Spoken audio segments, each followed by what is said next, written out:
L'ambiance était feutrée et la grande salle était inondée d'une douce lumière légèrement orangée. Il fallait un temps assez long pour parvenir à cette salle de la grande pyramide. On n'y parvenait qu'au terme d'un long voyage, dont curieusement, on ne se souvenait que rarement.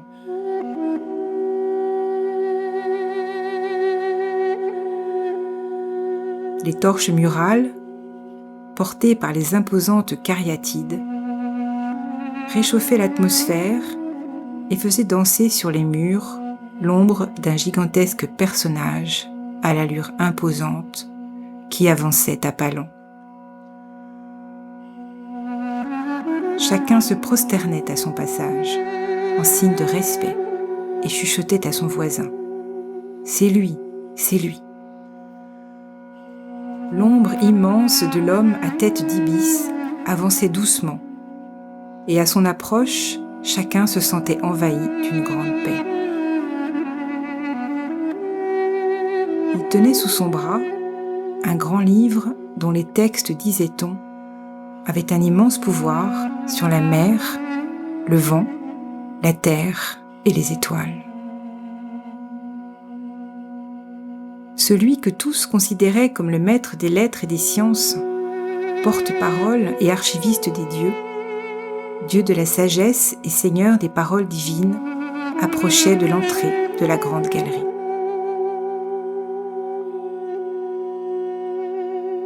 Le grand Thoth, car tel était son nom, entra. On lui apporta un siège et on le laissa. Seul un personnage d'une grande beauté presque diaphane avait été autorisé à rester et se tenait un peu à l'écart. Il resta un long moment à contempler les 22 gigantesques panneaux hiéroglyphiques à l'abri des 11 alcôves de la grande galerie. Ces 22 dessins qu'il contemplait en silence étaient l'essence même des 78 lamelles qui constituaient son grand livre de la connaissance. Il les avait lui-même conçus, apportant grand soin à chaque signe, chaque symbole dont il connaissait la portée. C'était toute la profondeur de l'âme humaine qui était inscrite, la conscience du plus grand que soi, une manière inégalée d'approcher le tout autre.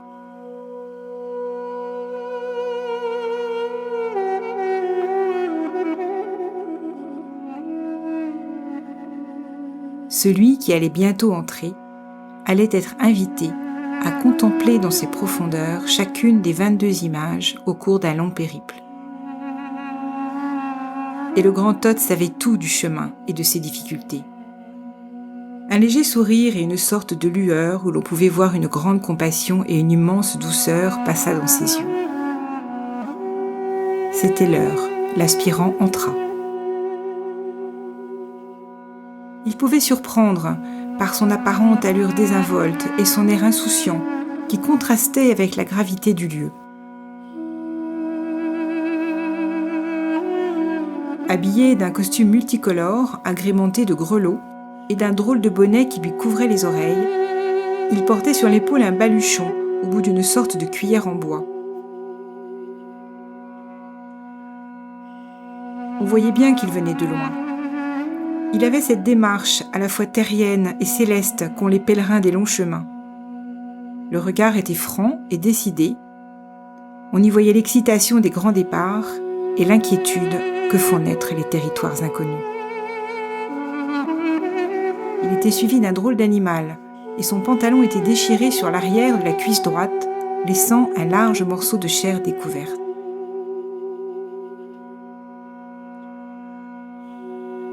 De là où il se trouvait, il ne pouvait voir que le premier dessin de la première alcôve.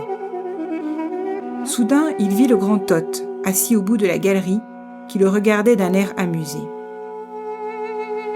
« C'est donc toi ?» lui dit Thoth de sa voix chaude. « Quel est ton nom ?»« On m'appelle le mât, car beaucoup me disent fou, et je le suis sans doute d'entreprendre un tel voyage. »« Que viens-tu faire ici, fou que tu es ?»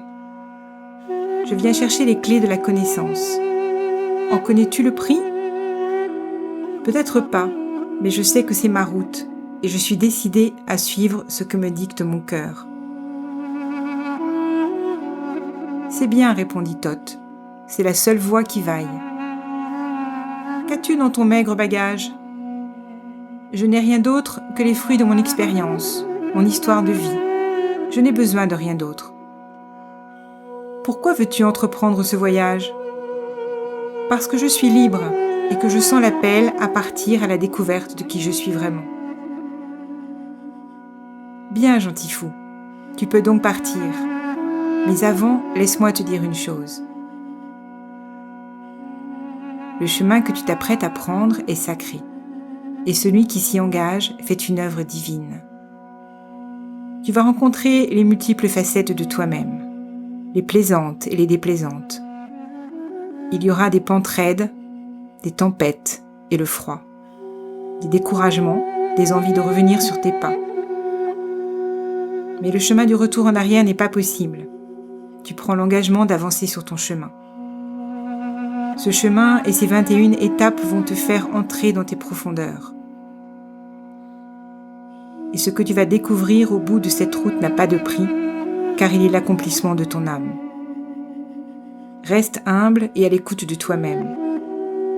Accueille et accepte ce qui vient à toi et que tu n'attendais pas. Et accepte pareillement ce que tu attends et qui ne vient pas. Tu seras accompagné sans cesse dans ton voyage. Et Thoth échangea alors un regard en direction de l'être lumineux resté en retrait. C'est une conquête que tu entreprends, celle de ton être véritable. Chaque étape a une forme, des couleurs, des symboles, une vibration propre. Et tu seras regardé par chacune de ces images autant que tu les regarderas. Aborde chacune d'entre elles avec respect et avance sans peur. Tu es en route vers l'accompli et ta place est juste. Maintenant, va.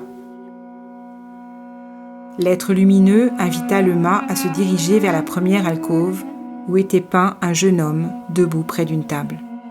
La pierre pivota, le mât pénétra à l'intérieur et il disparut.